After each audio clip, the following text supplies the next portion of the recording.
예, 우리가 예수 믿을 때 성령을 받게 되죠. เมื่อเราเชื่อพระเยซูคริสต์เราก็ได้รับพระวิญญาณบริสุทธิ์ 예, 사도행전 1장 8절에 성령이 임하시면 너희가 권능을 받고 능력을 받는다고 했습니다. กิจกรรมบทที่1ข้อที่8ก็บอกว่า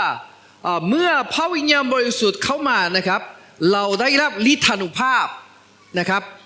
예, 그 능력으로 예루살렘과 온 유대와 사마리아 땅끝까지 이르러서 증인이 될 것이라고 했습니다. และหลังจากเราได้รับฤทธานุภาพแล้วนะครับเราได้เป็นสักขีพยานของพระองค์ที่ไปถึงกรุงเยรูซาเล็มและทั่วยูเดียและทั่วโลกนะครับ 네, 예수님을 영접하고 성령을 받게 되면 우리가 능력을 받게 된다는 것이죠. หมายความว่าถ้าวันไหนที่เรารับพระวิญญาณบริสุทธิ์นะครับเราได้รับพลังไหนเรา 예, 우리가 성령을 받는 순간에 모든 능력을 받게 되지만 그 능력이 내 삶에 나타나는 것은 점진적입니다. แม้ว่าเรารับพระวิญญาณบริสุทธิ์ที่เดียวก็เต็มนะครับแต่ว่าเราเอาพลังของพระวิญญาณที่อยู่ข้างในออกมาใช้ในชีวิตประจำวันนะครับจะค่อยๆเราใช้ได้มากขึ้น 그래서 우리 기독교는 아주 종교랑 아주 다릅니다. นี่เป็นสิ่งที่เราแตกต่างกับศาสนาอื่น 예, 종교는 그냥 모든 것이 다른 종교들은 그 어떤 신에게 능력이 있다고 생각을 해요. ศาสนาทั่วไปนะครับเขาเชื่อว่าพระเจ้าเนี่ยมีอำนาจผู้เดียว 그래서 그 능력을 좀 힘입으려고 그 능력을 받으려고 계속 이제 노력을 하게 됩니다. เพราะฉะนั้นศาสนาอื่นนะครับเขาพยายามรับพลังที่อยู่กับพระเจ้าผู้เดียวนะครับ 그러나 우리 기독교는 능력은 우리가 성령을 받을 때 다 받게 되는 것이고 그것을 밖으로 나타내는 작업이 남아 있습니다. แต่ว่าสำหรับพี่น้องคริสเตียนแตกต่างกันก็คือแม้ว่าฤทธิ์อำนาจของพระองค์พลังของพระองค์คือก็มีแต่ผู้เดียวก็จริงแต่ผู้นั้นนะครับอยู่ข้างในเรานะครับ 예, 어떤 사람이 하나님으로부터 그 능력, 성령을 받았음에도 불구하고 예수를 안 믿는 사람과 똑같이 능력이 없이 살 수도 있습니다. เพราะฉะนั้นถ้ามีคริสเตียนใดที่รับพลังของพระเจ้าในข้างในก็ตามบางคนใช้น้อยบางคนใช้มาก 또 어떤 사람은 똑같은 능력을 받고도 그것을 해마다 발전시키면서 실제로 삶에 나타나게 하죠. เพราะฉะนั้นบางคนนะครับพลังที่อยู่ข้างในตัวเองจะออกมาเต็มที่บางคนนะครับก็ไม่ใช้เลยก็มีบ้าง 그래서 우리가 이걸 생각할 때 하나님께서는 영적인 영역에 그 창조를 하셨고 그리고 우리는 그 영적 영역에 창조된 것을 자연적인 영역에 창조해내는 사람들입니다. เพราะฉะนั้นสำหรับพระเยซูคริสต์นะครับสำเร็จฤทธิ์อำนาจของพระองค์ที่อยากให้กับพวกเรานะครับเต็มที่ในวิญญาณของเราแต่สิ่งที่เหลือก็คือเราเชื่อเรื่องนี้ด้วยใจและให้สำแดงออกมาในชีวิตจริงของเรานะครับนี่เป็นหน้าที่บุคคล 예, 그래서 이 땅에서 실제를 나타내는 것은 상당히 많이 우리 손에 있습니다. เพราะฉะนั้นให้เรื่องที่พระเยซูสำเร็จมา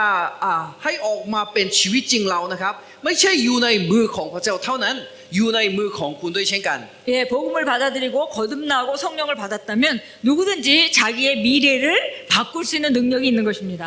ไม่ความว่าวันไหนที่เราต้อนรับพระเยซูคริสต์และรับพระวิญญาณบริสุทธิ์นะครับ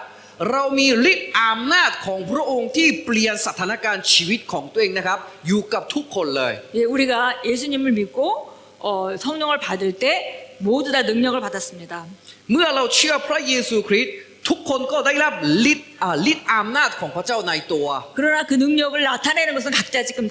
다른 그 수준에 있죠. แต่ว่าการเติบโตที่สำแดงออกเรื่องนี้นะครับแต่ละคนแตกต่างกันอยู่ 예, 우리가 우리 안에 있는 능력을 잘 관리하는 것을 우리가 안다면은 훨씬 더 실제를 많이 나타낼 수 있겠습니다. ไม่ความว่าถ้าเรารู้วิธีที่ดูแลจิตใจของตัวเองควบคุมจิตใจของตัวเองได้ไม่ความว่าเราก็ให้เรื่องของพระเยซูเป็นจริงในชีวิตตัวเองก็มากขึ้นกว่าเดิม 저는 오래전에 제가 예수 믿고 성령을 받으면서 제가 급격하게 변하는 것을 제가 경험했습니다. เมื่อดิฉันต้อนรับพระเยซูคริสต์แล้วดิฉันก็รู้แล้วว่าชีวิตดิฉันนะครับเปลี่ยนรวดเร็วนะครับ 예, 성령을 받고 나서 제가 하나님 말씀을 읽기 시작했고 그리고 기도를 하기 시작했습니다. เมื่อรับเชื่อพระเยซูคริสต์แล้วดิฉันก็เริ่มอ่านพระคัมภีร์และเริ่มอธิษฐาน 그래서 제 삶에 정말 급격한 변화가 있는 것을 저는 경험했습니다. และดิฉันก็ได้รับการเปลี่ยนชีวิตในทุกๆส่วนในชีวิต 그러나 제가 신앙생활하면서 본 많은 사람들은 모두 다 그렇지는 않았습니다. แต่ว่าเท่าที่ดิฉันสังเกตดูพี่น้องคริสเตียนที่เชื่อพระเยซูคริสต์รอบข้างนะครับทุกคนนะครับไม่เหมือนดิฉันนะครับ 예, 어떤 사람들은 예수 믿고 구원받고 성령을 받고 방언을 말함에도 불구하고 변화가 아주 적고 아주 서서히 일어나는 것을 봅니다. แม้ว่าบางคนเชื่อพระเยซูคริสต์ก็ตามชีวิตเขานะครับเปลี่ยนช้ามาก 예, 근데 최근에 제가 몇 사람이 급격하게 변하는 것을 또 발견했습니다.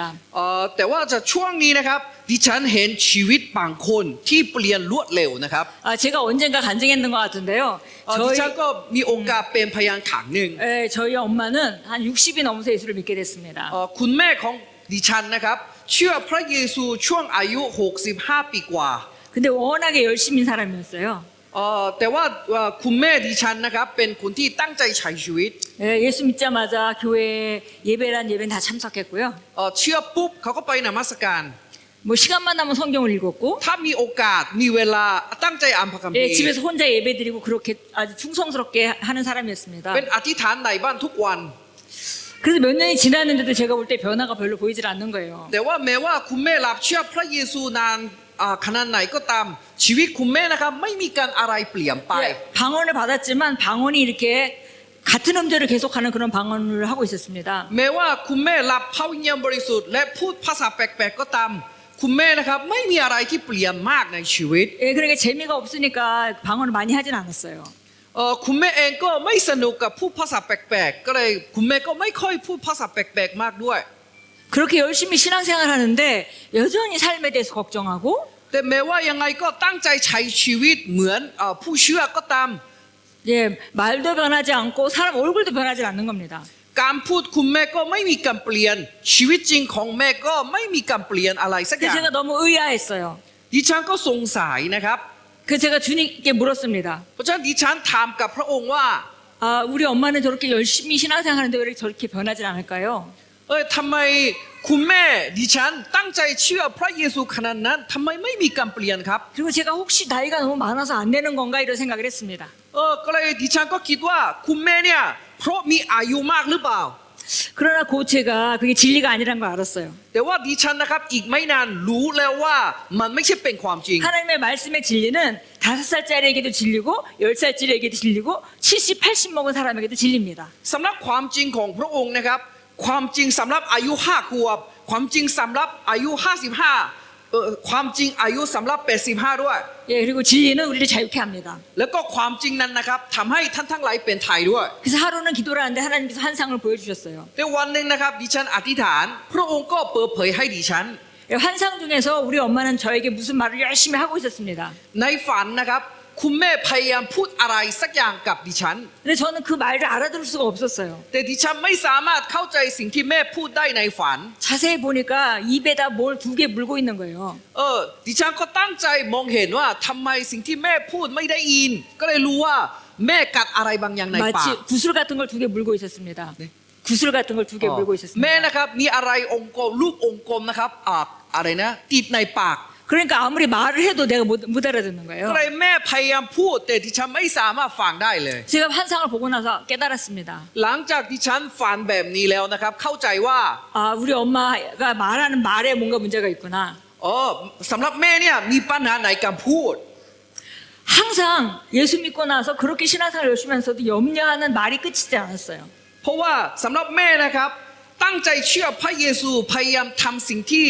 คริสตจักรบอกว่าทำโน่นทำนี่นะครับก็ยังไงก็ไม่มีการเปลี่ยน 항상 무슨 일을 하면 그 전부터 한참 걱정을 합니다. แต่ตั้งแต่วันนั้นนะครับดิฉันเข้าใจว่าแม่สิ่งที่ผิดพลาดก็คือการพูดที่กังวล 그게 예수 믿고도 변하지 않았습니다. นี่เป็นสาเหตุที่แม่เชื่อพระเยซูคริสต์ก็ไม่มีการเปลี่ยนไป 두 번째는 그것도 말이었는데요. 두 번째는 누군가가 이렇게 칭찬을 할 때 항상 겸손한 태도기 때문에 부정하는 말을 합니다. ข้อที่สองนะครับคือแม่นะครับมีคนชมแม่ก็ตามแม่นะครับก็คิดว่าจะเรื่องถ่อมใจก็คือต้องปฏิเสธว่าที่คุณชมอยู่ไม่ใช่เป็นเรื่องจริงของดิฉัน 그래서 제가 하루는 엄마에게 그 얘기를 했습니다. ก็ดิฉันก็บอกกับแม่ว่า 제가 본 거를 얘기하고 그리고 엄마가 그 두 가지를 고치셔야 될 것 같다고 얘기했습니다. ก็สิ่งที่ฝันมาบอกให้แม่นะครับแล้วก็บอกกับแม่ว่าแม่ควรจะเปลี่ยน2 เรื่อง 그 그리고 이제 방언기도 열심히 시켰습니다. หลังจากนั้นดิฉันก็ให้คุณแม่พูดภาษาแปลกๆให้มากขึ้น 그리고 엄마가 그 두 가지를 고치고 나서 벼랑간에 변하기 시작을 하는 거예요. แล้วก็หลังจากคุณแม่เปลี่ยนทั้งสองเรื่องที่ดิฉันบอกให้นะครับหลังจากนั้นชีวิตแม่ก็เปลี่ยนไป 네, 입만 열면 감사하다고 말하고요. ถ้าคุณแม่ตื่นขึ้นมาอ้าปากนะครับ แม่พูดแต่เรื่องคำขอบคุณ 하나님이 모든 걸 예비하신다고 말하고 แล้วก็แม่ก็พูดตลอดว่าพระเจ้าเตรียมทุกอย่าง 난 평생에 아무 걱정이 없다고 말하고 แล้วก็แม่ก็เปลี่ยนคำพูดว่าดิฉันไม่มีการห่วง 예, กังวล 너무 행복하다고 말했습니다. แล้วแม่ก็บอกว่าดิฉันมีความสุข 예, 그렇게 변해가지고 99세까지 사시다가 하늘나라로 가셨습니다. ตั้งแต่วันนั้นแม่มีการเปลี่ยนชีวิตแล้วนะครับจนถึงอายุ 95 ที่เสียชีวิต 예, 하나님이 우리 엄마에게 능력을 안 주셨기 때문에 변함이 없었던 게 아니죠. ไม่ใช่ว่าพระเจ้าไม่มีฤทธิ์อำนาจของพระองค์ให้แก่คุณแม่ 엄마가 그 받은 축복을 실제화하는데 뭔가 걸림돌이 있었던 것입니다. แต่ว่าแม่นะครับอุปสรรคบางอย่างที่ไม่สามารถให้ความจริงของพระองค์เป็นจริงในชีวิตประจำวันได้ 주로 우리가 나이가 많이 들게 되면 세상의 것이 많이 들어가 있잖아요. ถ้ายิ่งอายุมากขึ้นเราก็ประสบการณ์หลายอย่างจึงมีของโลกมีติดตัวไว้ 그래서 세상에 많이 들어가 있기 때문에 그만큼 변화도 힘들다고 생각합니다. เพราะฉะนั้นมีความคิดที่ไม่เหมือนพระคำเยอะจึงพระคำฤทธิ์อำนาจของพระองค์ก็ออกมาน้อย 근데 2년 전에 제가 어떤 그 연세가 많으신 분이 예수를 처음 믿게 된 걸 보았습니다. ใน2 ปีที่แล้วนะครับดิฉันเห็นกรณีหนึ่งที่มีคนหนึ่งที่อายุมากเพิ่งเชื่อพระเยซูและได้รับชีวิตที่เปลี่ยน 예, 그 성도님은 연세가 80이 넘으신 분이었어요. 우리 성도의 아버님이셨습니다. สมาชิกคนนั้นนะครับอายุ 80 เขาเป็นคุณพ่อของสมาชิกในที่โบสถ์เรา 항상 불교 뭐 교회 절도 짓고 하신 분이었는데요. 늘 목사에 대해서 욕을 했습니다. คุณพ่อคนนั้นนะครับก็เชื่อศาสนาพุทธมา 80 กว่าปี และทุกครั้งที่เขาพูดถึงเรื่องศาสนาคริสต์นะครับเขาก็ด่าและบ่น 근데 이제 이 딸이 이제 딸도 불교 신자였는데 우리 교회 와서 예수 믿고 많이 변했습니다. แต่หลังจากลูกสาวนะครับเชื่อพระเยซูในที่โบสถ์เรานะครับเขาลูกเองก็มามีการเปลี่ยนชีวิตเยอะ 예, 그리고 기도를 계속 그 아버지를 위해서 기도를 했어요. แล้วก็อธิษฐานเพื่อคุณพ่อตลอด 그리고 드디어 예수님을 영접하게 됐습니다. 네. 드디어 그분이 예수를 영접하게 ถึงเว 됐습니다. ลาแล้วคุณพ่อนะครับเชื่อพระเยซูคริสต์ 그 몸이 좀 불편하셔 교회 기도를 받으러 오셨어요. คุณพ่อก็ร่างกายไม่ค่อยดีเท่าไหร่ ก็เลยเขาก็มาโบสถ์แล้ว เราก็มีโอกาสที่วางมืออธิษฐานให้พวกเขา 그래서 저하고 우리 병아전사하고 둘이 기도를 했습니다. และอาจารย์พอกับดิฉันเองนะครับวางมืออธิษฐานเพื่อเขา 기도를 받자마자 눈물을 흘리시면서 ตั้งแต่เราวางมือปุ๊บก็คุณพ่อคนนั้นก็ร้องไห้ 하나님이 자기 안으로 쏙 들어오셨다고 말하는 거예요. แล้วก็คุณพ่อคนนั้นบอกว่าพระเจ้าเรียกผม 네, 예수님, 성령님 뭐 이런 거 모르니까 그냥 하나님이 제 안으로 쑥 들어오셨다고 말했습니다. เขาไม่รู้จักชื่อว่าพระเจ้าหรือพระเยซูพระวิญญาณแต่อยู่ๆก็เขาก็บอกว่าพระเจ้าเข้ามาในเขาตอนนี้ 그러더니 설교를 다 알아듣는 겁니다. หลังจากวันนั้นนะครับเมื่อเราเทศนาเขาเข้าใจได้หมดเลย 사실 성령 그 연세 성경을 그 성경 말씀을 전할 때 알아듣는다는 게 쉬운 일이 아니죠. ถ้าอายุ 80 นะครับฟังคำเทศนาหรือฟังพระคำของพระเจ้าเข้าใจไม่ง่ายเท่าไหร่นะครับ 예, 젊은 성도들도 교회 와서 그걸 알아듣기까지 시간이 많이 걸리는 사람들이 있습니다. เพราะว่าพี่น้องที่มีอายุน้อยก็ตามเชื่อพระเยซูคริสต์แล้วจนถึงมีความประจักษ์แจ้งเพื่อเข้าใจนะครับใช้เวลาประมาณหนึ่ง 그 완전히 어린아이 같이 돼가지고 교회만 오면 그냥 우리한테 와서 공손하게 인사를 하시고 그랬습니다. เลยคุณพ่อคนนั้นนะครับทุกอาทิตย์ที่มานะครับเขาก็ทักทายแบบทอมใจมาก 그래서 우리는 원래 그분이 그런 분인 줄 알았어요. ผมก็ดิฉันก็คิดว่าคุณพ่อคนนั้นบุคลิกแบบนี้ 나중에 알고 보니까 이분이 그 술만 드시면 주사가 있다고 합니다. ก็หลังจากนั้นนะครับดิฉันก็ได้รู้ว่าคุณพ่อคนนั้นนะครับมีวันไหนที่ดื่มเหล้า 그래서 음식점 같은 데 가서도 아주 못되게 술만 잡수면 그 일하는 사람 못되게 굴고 ถ้าวันไหนที่เมาเหล้าเขาทำลายคนอื่นมาก 예, 집에서도 또 며느리들 못되게 굴고 해서 사람들이 정말 싫어했습니다. ก็วันไหนที่ดื่มเหล้าเขาทำลายบ้านทำลายข้างนอกก็จึงคนที่อยู่รอบข้างไม่มีใครชอบเขาเลย 예, 예수 믿고 성령을 받더니 완전히 사람이 딴 사람이 된 거예요. แต่วันไหนที่เชื่อพระเยซูคริสต์รับพระวิญญาณบริสุทธิ์แล้วเขาเปลี่ยนชีวิตทันทีเลย 예, 그렇게 술만 먹으면 주사가 있는데도 매일 술을 드셨답니다. ก็แม้ว่าเขาดื่มเหล้าแล้วนิสัยเปลี่ยนก็ตามเขาดื่มเหล้าทุกวันเลย 근데 그 술을 하루아침에 다 끄는 겁니다. แต่วันนั้นตั้งแต่วันนั้นนะครับเขาเลิกเหล้าเลย 그래서 그 딸이 물어봤대요. เพราะฉะนั้นลูกสาวนะครับถามว่า 아니 술을 그렇게 마시고 싶은데 참는 거냐 아니면 술이 먹고 싶지 않냐고 물어봤답니다. กินเหล้าทุกวันมาแต่ทำไมช่วงนี้นะครับไม่ดื่มสักแก้วเลย ก็มีอะไรก่อขึ้น 근데 그분이 하신 말씀이 나는 술 먹고 싶은 생각이 없어졌다 이렇게 말씀하셨어요. แต่คุณพ่อก็บอกว่าไม่ใช่ตั้งใจไม่ดื่มแต่อยู่ๆก็ไม่อยากกินเลย 예, 성령을 받으면 능력을 받는다고 했죠. ไม่ความว่าเรารับพระวิญญาณบริสุทธิ์แล้วเราก็ได้รับฤทธานุภาพของพระ 그분이 องค์ 여러 가지 능력도 받았겠지만 하나님의 말씀을 이해하는 능력과 ตอนที่เขารับพระวิญญาณบริสุทธิ์คงมีฤทธานุภาพหลายชนิดมาก แต่ว่าคือมีฤทธานุภาพที่เข้าใจพระคำก็มี 예, 술을 끊는 능력이 그냥 즉시 나타난 것이죠. และฤทธานุภาพที่ยกเลิกเหล้าก็จะเข้ามาทันที 예, 얼마 전에 저희는 이제 어떤 집회를 참석했습니다. ไม่กี่วันที่ผ่านมานะครับดิฉันก็มีโอกาสที่เข้าค่าย 근데 우리 딸이 우리 이제 사위가 이제 목회를 하고 있고 또 우리 딸이 같이 사역을 하고 있습니다. ลูกสาวกับลูกสะใภ้ก็รับใช้พระเจ้า 예, 나가서 찬양도 인도하고 เขาก็นำนมัสการ 그리고 한 달에 한 번쯤 설교도 하고 딸이 한 달에 한 번쯤 설교도 합니다. เดือนละหนึ่งครั้งลูกสาวก็เทศนาด้วย 근데 우리 딸은 설교할 때 사람들 눈을 쳐다보지 못해요. สำหรับลูกสาวนะครับตอนเทศนาเขาไม่สามารถมองตาสมาชิกได้เลย 그래서 이제 아빠가 늘 설교하고 나면 사람들의 눈을 쳐다보면서 얘기해라라고 말합니다. เพราะฉะนั้นคุณพ่อก็บอกหลายครั้งว่าลูกสาวตอนเทศนานะครับต้องมองตาของคนที่นั่ง 근데 우리 딸이 하는 얘기가 자기는 어려서부터 사람들 앞에서 얘기하는 게 너무 힘들었다고 แต่ 말해요. ลูกสาวก็ตอบกับคุณพ่อว่าตั้งแต่เด็กไม่สามารถมองตาของคนได้ เพราะว่าอาย 그래서 그거를 다 극복하고 지금 찬양인도 하고 설교도 하고 있지만 이렇게 눈으로 이렇게 쳐다보는 건 힘든 겁니다. แม้ว่าเขาก็ขี้อายก็ตามเขาก็นำนมัสการได้ และเขาก็จะขึ้นมาเทศนา 예, 고쳐야 된다는 거 알지만 그게 안 된다고 말했어요. รู้ว่าต้องแก้แต่ว่าเขาบอกว่าเขาทำไม่ได้ 근데 그 집회에 참석하면서 은혜를 받았습니다. แต่หลังจากเขาเข้าค่ายนะครับ 예, 그 전에 자기가 자기 자신에 대한 그 안전감이 없어서 이런 문제가 있다는 걸 알았습니다. ก่อนเข้าค่ายเขาก็รู้แล้วว่าเพราะเรื่องความปลอดภัยเขาก็จะมีเรื่องนี้ในตัว 그래서 이걸 고쳐야 되는데 이걸 어떻게 고쳐야 되나 해서 고백을 하고 기도를 해야 되나라고 생각하고 있었습니다. เขาก็คิดว่าอันนี้แก้ยังไงควรอธิษฐานไหม 근데 그 집회 참석하면서 성령 충만함을 받더니 어떤 기도를 하기 시작했습니다. แต่หลังจากเข้าค่ายแล้วนะครับเขาก็เริ่มอธิษฐาน 그러더니 우리 그 딸이 간증하기를 그 성령의 충만함을 받으면서 그게 그런 그 자기 안에 있던 그 불안정적인 것들이 떠났다고 말했습니다. ก็ลูกสาวก็บอกว่าตั้งแต่เข้าค่ายนะครับอะไรนะเรื่องเกี่ยวกับความไม่ปลอดภัยนะครับจะออกจากใจเขา 예, 그리고 그 다음 주 우리 딸이 설교하는 주였는데요. แล้วก็อีกอาทิตย์หน้าเป็นอาทิตย์ที่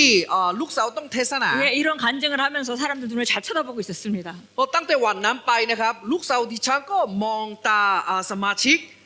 ได้แล้วนะครับ 예, 제가 몇 가지 간증을 여러분하고 나눴는데 각자 다 다른 종류의 간증이지만 공통점은 뭐냐면 성령님의 역사로 뭔가 한 번에 변할 수 있다는 것입니다. ดิฉันก็เป็นพยานหลายคนให้พี่น้องฟังนะครับแต่สิ่งที่ดิฉันอยากจะบอกให้กับพี่น้องที่อยู่ที่นี่นะครับแม้ว่าพระวิญญาณบริสุทธิ์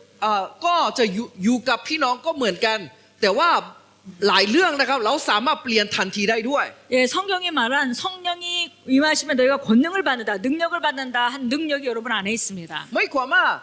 มีใครที่รับพระวิญญาณบริสุทธิ์เขาก็ได้รับฤทธานุภาพของพระองค์นะครับ 그것을 우리가 불로 표현을 할 수 있겠습니다. เรื่องนี้นะครับเราเปรียบเทียบกับไฟก็ได้ 예, 불은 빛이 있고 그 다음에 뜨거움이 있죠. ไฟนะครับมีความแสงสว่างด้วยแล้วก็มีความร้อนด้วย 빛은 우리에게 비춰주는 역할을 합니다. ไฟนะครับทำให้เราเห็นสว่างนะครับ 예, 어두운 가운데 빛을 비추게 되면 우리가 어두운 가운데 헤맬 필요가 없습니다. ถ้าในความมืดนะครับมีความแสงสว่างนะครับเราไม่ต้องหันไปหันมาได้ 예, 불은 태우는 작업을 하죠. ไฟนะครับเผา 그래서 히브리서에는 여호와는 하나님은 소멸하는 불이시라고 말했습니다. ฮิบรูก็เขียนว่าพระเจ้าเป็นไฟ ไฟที่เผา 예, 이 간증을 했던 사람들의 그 간증 안에서 우리가 알 수 있는 것은 무언가 태워졌다는 것입니다. เท่าที่เราได้ยินคำพยานแต่ละคนนะครับ เราก็รู้แล้วว่าข้างในพวกเขาบางอย่างที่บางอย่างนะครับ ก็พระวิญญาณเข้ามาแล้วพระวิญญาณก็เผา 예, 여러분 안에 이 불이 있습니다. ในชีวิตพี่น้องแต่ละคนก็มีอะไรครับ มีไฟด้วยเช่นกัน 예, 그것을 잘 인식하는 것이 중요합니다. ก็เลยสิ่งที่เหลือก็คือเราควรจะลึกถึงไฟฤทธานุภาพที่อยู่ข้างในพี่น้อง 또 잘 타오를 수 있도록 우리가 잘 그 관리하는 것이 필요하죠. แล้วก็เพื่อ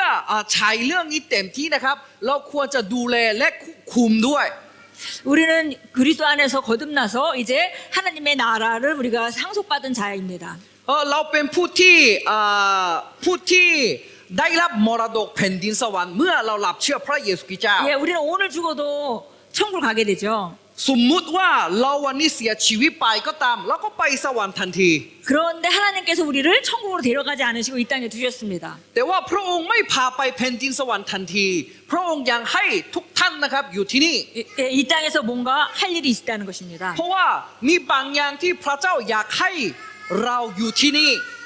우리가 이 땅에 살아있는 동안 하나님의 자녀로 살아갑니다. เราดำเนินชีวิตบนโลกนี้นะครับที่ตำแหน่งเป็นอะไรนะลูกของพระเจ้า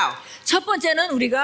이 땅에 살면서 아들의 형상을 본받는 일을 해야 하는 것입니다. เพราะฉะนั้นเป้าหมายของพระเจ้าที่ให้เราอย่างอยู่ที่นี่นะครับที่หนึ่ง 예, 로마서 เราควรดำเนินชีวิตตามพระลักษณะของพระเยซูคริสต์ตอนที่อยู่บนโลกนี้ 예, 로마서 8장 29절에서는 โรม 로마서 8장 29절이요. โรมบทที่8โรมบทที่8ข้อที่29บอกว่า 우리를 그 자기 아들의 형상과 일치하게 하려고 부르셨다고 말합니다. พระองค์ก็บอกว่าพระองค์เรียกเราเพื่อพระบุตรนั้นจะได้เป็นบุตรหัวปีทำกลางพี่น้องจำนวนมาก 그래서 우리가 이 땅에 사는 동안 그분의 형상을 본받는 일을 지속적으로 해야 합니다. เพราะฉะนั้นเมื่อคริสเตียนหายใจที่บนโลกนี้นะครับเราควรจะดำเนินชีวิตเพื่อเราใช้ชีวิตตามลักษณะของพระเยซูคริสต์ 예, เจ้า 예수님은 이 땅에 사시면서 모든 것을 다스리고 사셨습니다. สำหรับพระเยซูคริสต์เองนะครับครอบครองทุกสิ่งที่อยู่ในชีวิตของตัวเอง 예, 그렇게 되기까지 우리가 계속 전진해야 합니다. จนถึงเราใช้ชีวิตแบบนี้ได้นะครับเราควรจะเจริญเติบโต 예, 그리고 또 한 가지는 우리가 이 땅에서 각자 하나님이 시킨 일이 있다는 것입니다. 네. 시킨 일, 부르심. แล้วก็เรื่องที่สองนะครับเราทุกคนนะครับมีงานที่พระเจ้าฝากมา 그래서 이 땅에서 우리가 그 아들의 형상을 본받으면서 그분이 우리 각자에게 시킨 일을 하는 것이 우리가 해야 될 일입니다. เพราะฉะนั้นหน้าที่พี่น้องคริสเตียนนะครับที่บนโลกนี้นะครับทั้งสองเรื่องเมื่อเราดำเนินชีวิตแต่ละวันแล้วค่อยๆเหมือนพระเยซูคริสต์มากขึ้นบุคลิกเหมือนพระเยซูมากขึ้น และเราก็เอาบุคลิกที่เหมือนพระเยซูคริสต์มากขึ้นมาใช้ชีวิตตามเป้าหมายของพระเจ้าที่พระองค์เรียกเราในชีวิตของคุณ 그래서 이제 그런 여정을 우리가 걷고 있는 것입니다. เรากำลังดำเนินชีวิตตามนั้นอยู่ 우리가 변모하고 아들의 형상을 닮아가면서 또 우리가 그분이 시킨 일을 하는 것이죠. เราได้รับการเปลี่ยนชีวิตเรื่อยๆเหมือนพระเยซูคริสต์มากขึ้น และเราก็ใช้ชีวิตตามวัตถุประสงค์ของพระเจ้าที่อยู่ในเรา 이건 지속적인 그 과정입니다. นี่เป็นไม่ใช่สิ่งที่เราทำได้ทันทีนี่เป็นสิ่งที่ต้องทำเรื่อย 예수님은 마태복음 4장 19절에서 말씀하셨습니다.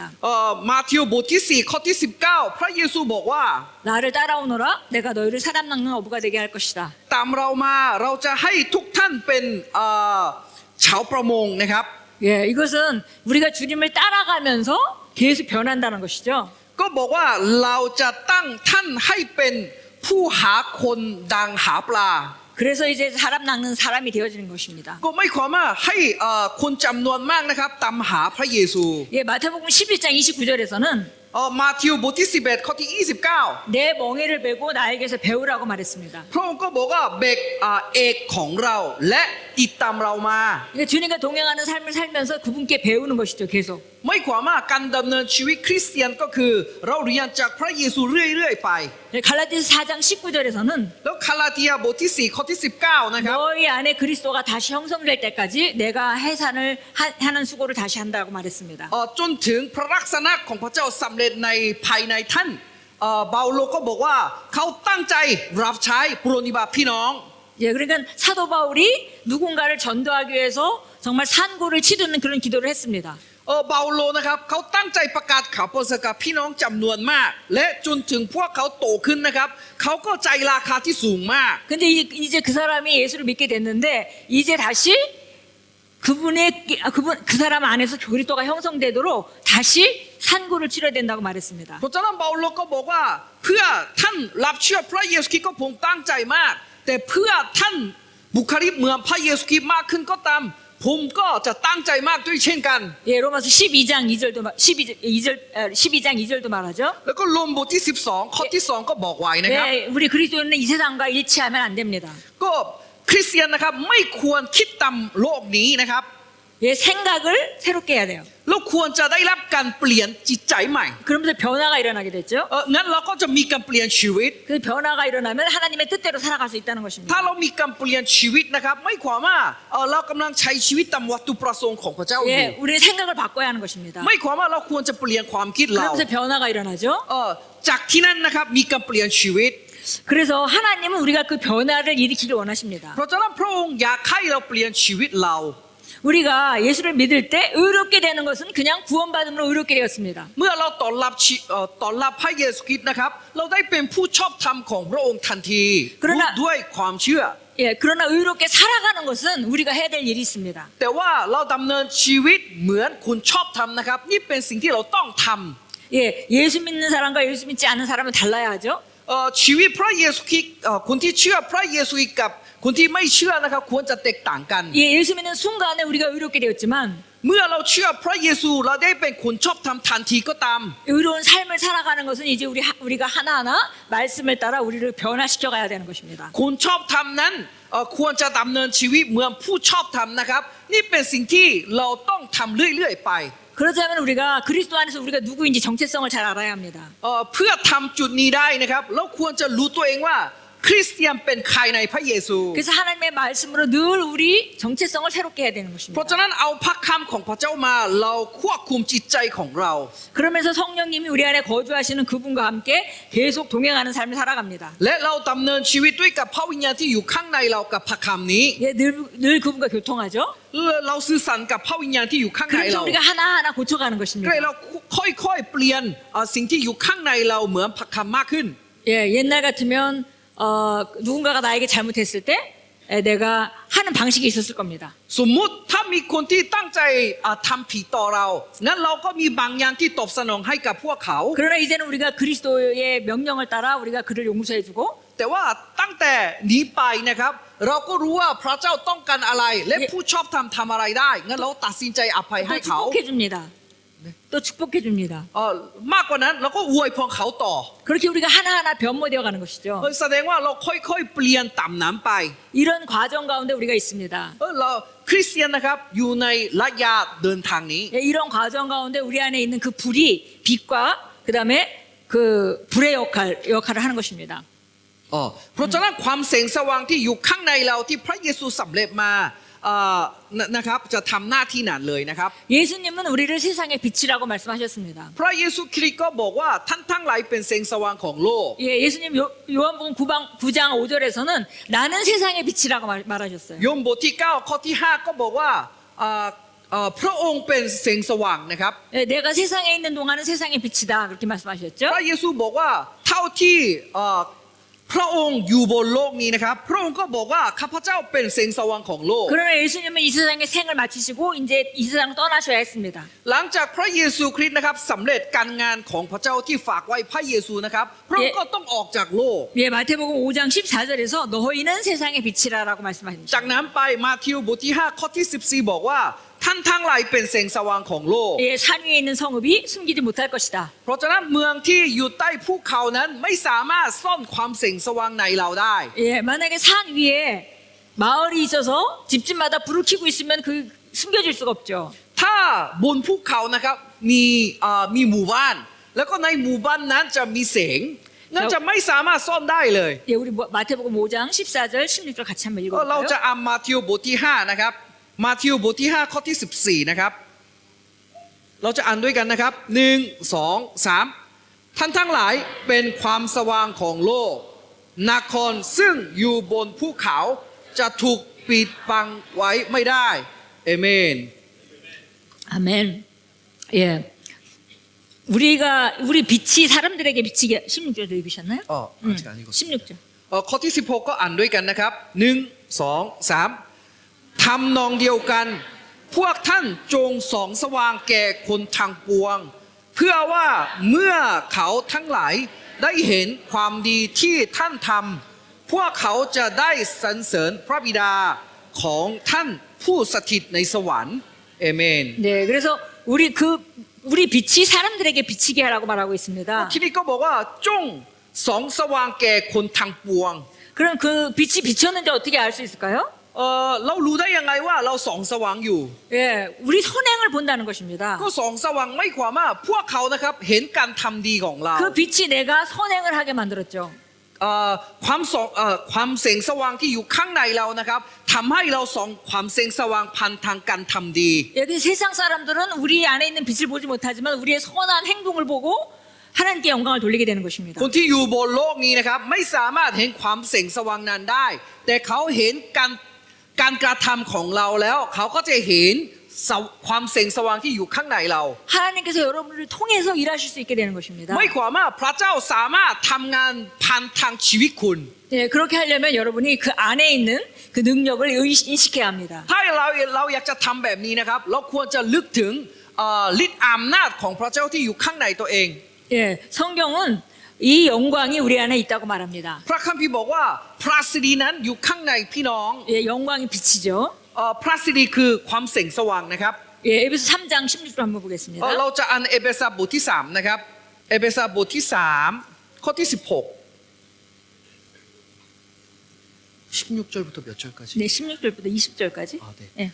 ตั้งแต่ข้อที่16ถึงข้อที่20เราจะอ่านด้วยกันนะครับ1 2 3ข้าพเจ้าทูลขอให้ประทานความเข้มแข็งภายในจิตใจด้วยฤทธานุภาพที่มาทางพระวิญญาณของพระองค์ แก่พวกท่านตามพระสิริอันอุดมของพระองค์ ให้พระคริสต์ประทับในใจของท่านโดยทางความเชื่อ ให้ท่านได้อย่างลาดและตั้งมั่นอยู่ในความรักข้าพเจ้าทูลขอให้ท่านสามารถเข้าใจร่วมกับธรรมิกชนทั้งหมดถึงความกว้าง ความยาว ความสูงและความลึก คือให้สับซึ้งในความรักของพระคริสต์เกินความรู้ เพื่อพวกท่านจะได้รับความบริบูรณ์ของพระเจ้าอย่างเต็มเปี่ยม ขอให้พระเกียรติมีแต่พระองค์ ผู้ทรงสามารถทำทุกสิ่งได้มากยิ่งกว่าที่เราทูลขอหรือคิด โดยฤทธานุภาพที่ทำกิจอยู่ภายในเอเมน 아멘. 네, 그래서 성경에서 영광이란 말이 나오면은 여러분이 그 빛을 생각하면 됩니다. เพราะฉะนั้นเมื่อวันไหนที่เราอ่านคำว่าพระสิริในพระคัมภีร์นะครับ เราเปรียบเทียบกับความแสงสว่างได้นะครับ 16절에 하나님께서 그 영광의 능력의 풍성함을 따라 그의 성령을 통해서 너희 속사람을 강건케 한다고 얘기하고 있습니다. สำหรับเอเฟซัสบทที่3ข้อที่16ก็บอกว่าข้าพเจ้าทูลขอให้ประทานความเข้มแข็งภายในจิตใจด้วยฤทธานุภาพที่มาทางพระวิญญาณนะครับ 그래서 성령을 통해서 그 불의 능력으로 우리를 강건케 한다라는 말과 같은 말이죠. ไม่ความว่าผ่านทางฤทธิ์อำนาจของพระองค์ผ่านทางไฟของพระวิญญาณนะครับทำให้ภายในคุณนะครับให้เข้มแข็งขึ้นได้ 그래서 우리가 이제 믿음으로 강건해지고 เพราะฉะนั้นเราก็เข้มแข็งขึ้นด้วยความเชื่อ 그리스도의 사랑을 이해할 때 더 충만해진다고 말했습니다. และเมื่อเราเข้าใจความรักของพระเจ้าที่อยู่ข้างในเรานะครับเรื่องนี้นะครับยิ่งมั่นคงกว่าเดิม 예, 뭔가 우리가 깨닫게 되면 점점 그 빛이 강해지는 거죠. วันไหนที่เราเข้าใจไม่ความว่าฤทธิ์อำนาจของพระองค์ก็แสงสว่างมากขึ้นกว่าเดิม 예, 20절은 말합니다. 우리 안에서 역사하시는 능력을 따라 우리가 구하는 것이나 생각하는 것보다 풍성히 하시는 그분이다. แล้วก็ข้อที่20ก็บอกว่า มากยิ่งกว่าที่เราทูลขอหรือคิดโดยฤทธานุภาพที่ทำกิจอยู่ภายในเรานะครับ 근데 각자가 역사하는 능력이 다르다는 거죠. ไม่ความว่าพระองค์ทำได้ทุกสิ่ง แต่ว่าภายในบุคคลนะครับมันแตกต่างกัน 그래서 어떤 사람은 그 능력이 역사하는 능력이 많아서 생각만 해도 넘치게 받는 사람이 있다고 말하고 เพ 있습니다. ราะฉะนั้นบางคนนะครับจะคิดแค่นี้ แต่ว่าบางคนนะครับจะรับได้มากกว่าที่ตัวเองคิด 예, 어떤 사람은 구하기만 하면 넘치게 받는 사람이 있다는 แต่ 것입니다. บางคนนะครับขออย่างเดียว แต่บางคนนะครับจะรับได้มากกว่าที่ขอ 그러나 어떤 사람은 아직 거기까지 이르지 못해서 기도해도 나는 왜 잘 안 될까 이런 상태에 있을 수도 있겠습니다. แต่ว่าคงบางคนนะครับเฮ้ยทำไมเราอธิษฐานแต่ทำไมยังไม่ได้รับอะไรเลยก็มีบ้าง 예, 그것이 우리 안에 역사하는 성령의 능력, 그 불의 능력에 따라 다르다는 것입니다. เพราะว่าเรื่องนี้แตกต่างกันก็คือเราความเข้าใจแตกต่างกันกับเรื่องไฟของพระวิญญาณที่อยู่ข้างในเรา 그러나 여러분이 그리스도를 영접하고 성령을 받았다면 여러분 안에는 모두 다 그 불이 있습니다. แต่ว่าเรื่องที่แน่นอนก็คือถ้าท่านไหนที่เชื่อพระเยซูคริสต์นะครับฤทธิ์อำนาจของพระเจ้าที่เท่ากันนะครับจะอยู่กับพี่น้องทุกท่านเลยเท่ากันหมดเลย 우리 한번 고백하겠습니다. เราพูดตามนะครับ 내 안에는 빛이 있습니다. ภายในฉันมีความแสงสว่าง 그러므로 내게 우울한 날은 없습니다. เพราะฉะนั้นข้าพเจ้าไม่โศกเศร้า 나는 언제나 성령으로 충만합니다. ข้าพเจ้าเต็มล้นด้วยกับพระวิญญาณ 나는 매일 영광에서 영광으로 전진합니다. ข้าพเจ้าก้าวไปข้างหน้าขึ้นไปข้างบนตามพระสิริของพระองค์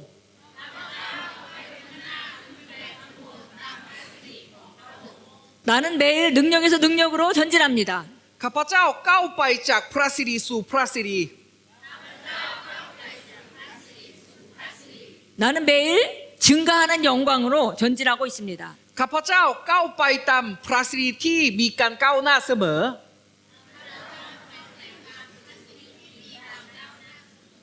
나는 항상 앞으로만 위로만 갑니다. ข้าพเจ้าก้าวไปข้างหน้าขึ้นไปข้างบนอย่างเดียว 그래서 우리가 말씀을 고백하고 우리가 누구인지 들여다볼 때 그 빛을 들여다보는 것이죠. เพราะฉะนั้นเมื่อเราสารภาพพระคำของพระองค์ เมื่อเราภาวนาพระคำของพระเจ้า เรากำลังสำลึกและลึกถึงความแสงสว่างที่อยู่ข้างในเรา 그것이 고린도후서 3장 18절이 말하는 바입니다. นี่เป็นสิ่งที่2โครินธ์บทที่3ข้อที่18บอกไว้ 네, นะครับ 고린도후서 3장 18절입니다. เราจะอ่าน2โครินธ์นะครับ2โครินธ์บทที่3ข้อที่18ด้วยกันนะครับ1 2 3แต่เราทุกคนไม่มีผ้าคลุมหน้าแล้ว และมองดูพระลักษมีขององค์พระผู้เป็นเจ้า แล้วเราก็ได้รับการเปลี่ยนแปลงให้เป็นเหมือนพระฉายาของพระองค์ โดยศักดิ์สิทธิ์เป็นลำดับขึ้นไป เหมือนอย่างศักดิ์สิทธิ์ที่มาจากองค์พระผู้เป็นเจ้า ผู้ทรงเป็นพระวิญญาณเอเมน 아멘. 여기서 수건을 벗은 얼굴로 봐야 된다고 말하고 ทีนี้ 있습니다. ก็บอกว่าเราทุกคนไม่มีผ้าคลุมหน้าแล้ว 예, 우리가 거기 앞뒤 문맥에 보면 이제 그 모세가 시내산에 그 십계명을 받으러 갈 때 하나님과 함께 있었습니다. ถ้าข้อข้างหน้านะครับพูดถึงเรื่องโมเสสที่กำลังจะไปรับ10 ประการนะครับ 근데 그 모세가 하나님과 같이 있으면서 하나님의 영광이 얼굴에 묻어왔죠. แต่เมื่อโมเสสไปรับ10 ประการจากพระเจ้านะครับเขาอยู่ต่อหน้าพระพักตร์ของพระเจ้า เพราะฉะนั้นพระสิริของพระเจ้านะครับติดในหน้าเขา 그래서 사람들이 그것을 보지 못하게 하려고 수건을 이렇게 가렸었습니다. เพราะฉะนั้นโมเสสเอาผ้าคลุมมาติดหน้าเขาเพื่อคนอื่นไม่มองหน้าเขา 근데 사도 바울이 그 영광을 말하면서 우리 그리스도 안에 있는 영광이 얼마나 큰지를 서로 비교하고 있습니다. เปาโลกำลังพูดถึงเรื่องพระสิริที่อยู่กับโมเสสและพูดถึงเรื่องพระสิริที่อยู่ข้างในเราด้วย 그거는 그 정죄하는 직분에 받은 영광이라고 말하고 있어요. แล้วก็เปาโลก็บอกว่าพระสิริที่โมเสสได้มาคือพระสิริที่กำลังทำโทษให้คนอื่น 우리는 의의 직분에 영광을 받았다고 말합니다. แต่ว่าสำหรับเรานะครับเปาโลก็บอกว่าเราได้รับตำแหน่งที่ชอบธรรม 예, 이 구약에 나와 있는 거라서 모세 얼굴에 영광이 있던 걸 다 알고 있잖아, 이스라엘 사람들이. พวกคนอิสราเอลนะครับเขารู้ว่าจะพระสิริที่อยู่กับโมเสสก็ยิ่งใหญ่มาก 그래서 그 모세 얼굴에 있던 그 영광이 정죄의 직분도 그만큼 있었다면 의의 직분에 우리 안에는 얼마나 많겠냐 이렇게 말하고 있는 것입니다. เขาก็บอกว่าพระสิริที่อยู่หน้าโมเสสยิ่งใหญ่ขนาดไหนเรื่องที่พิพากษาคนหนึ่งก็ยิ่งใหญ่ขนาดไหนงั้นพวกเราล่ะ 그래서 이 수건을 벗은 얼굴이라는 것은 율법을 벗은 걸 말합니다. เพราะฉะนั้นเราเอาผ้าคลุมหน้าออกไม่ความว่าเราเอาเรื่องเกี่ยวกับธรรมบัญญัตินะครับที่เอาออก 율법적인 생각을 벗지 않고는 아무리 말씀을 들여다봐야 그 영광이 많이 나타나질 않습니다. ไม่ความว่าถ้าเราเอาความคิดธรรมบัญญัติเดิมไม่เอาออกนะครับเรามองพระสิริมองพระคำมากแค่ไหนเราไม่สามารถจะเข้าใจได้เลย 그래서 그 주의 영광을 거울을 통해 본다고 얘기하고 있죠. เพราะฉะนั้นเปาโลก็บอกว่าเรากำลังมองเห็นพระสิริแบบเหมือนดูกระจกเลย 계속 들여다보면 성령으로 말미암아 우리가 영광에서 영광에 똑같은 모양으로 이룬다고 말했습니다. ถ้าเรามองกระจกนั้นโดยไม่มีผ้าคลุมไว้นะครับงั้นชีวิตของเราก็ยิ่งเปลี่ยนเป็นพระสิริสู่พระสิรินะ 예, ครับ 우리가 하는 것은 들여다보는 것뿐입니다. สิ่งที่คริสเตียนควรทำก็คือแค่มองครับ 예, 그리스도 안에 있는 내가 누구인지 들여다보는 것이죠. มองหน้าตัวเองว่าเราเป็นใครในพระเยซูคริสต์ 또 เจ้า 예수님이 어떻게 사셨는지 들여다보는 แล้ว 것입니다. ก็มองพระเยซูคริสต์ว่าพระเยซูใช้ชีวิตยังไงมา 계속 들여다보면 내 안에 무슨 일이 일어난다는 ยิ่ง 것이죠. มองมากขึ้นงั้นมีอะไรก่อขึ้นในตัวเรา 성령께서 역사하셔서 우리가 변모한다는 것이에요. ตอนนั้นพระวิญญาณบริสุทธิ์ทำงานในเราแล้วเราก็ได้รับการเปลี่ยน 근데 นะครับ 여러분은 이런 걸 상상하실 수 있습니다. งั้นเราก็จะคิดเรื่องนี้ได้เลย 여러분 안에 영광이 있는 것을 알고 เราควรจะรู้ตัวเองว่าในข้างในเรามีพระสิริ 계속 그걸 들여다보는 겁니다. และเรามองพระสิริที่อยู่ข้างในตัวเอง 그리스도 안에서 내가 누구이고 무엇을 가지고 있고 무엇을 할 수 있는지를 말하는 것이죠. ไม่ความว่าเราเป็นใครเราทำอะไรได้ในพระเยซูเรามีอะไรบ้างในพระเยซู 여러분이 머릿속에 한번 그려보시기 바랍니다. ลองจินตนาการดูนะครับ 여러분 안에 빛이 가득합니다. ในตัวเรานะครับจะมีแสงสว่างของพระเจ้าเต็มล้น 그리고 여러분이 그걸 계속 들여다보고 있어요. ยิ่งเรามองความแสงสว่างในเรา 예, 이 들여다보는 것은 우리가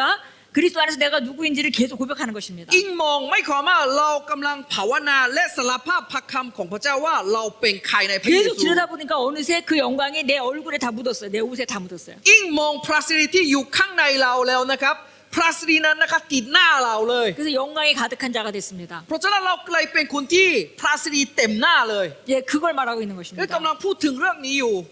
우리 영 안에는 빛이 있습니다. ในวิญญาณเรานะครับมีแสงสว่าง 그리고 그 빛은 밖으로 나와야 되는 것입니다. แล้วก็ความแสงสว่างนั้นมาเพื่อ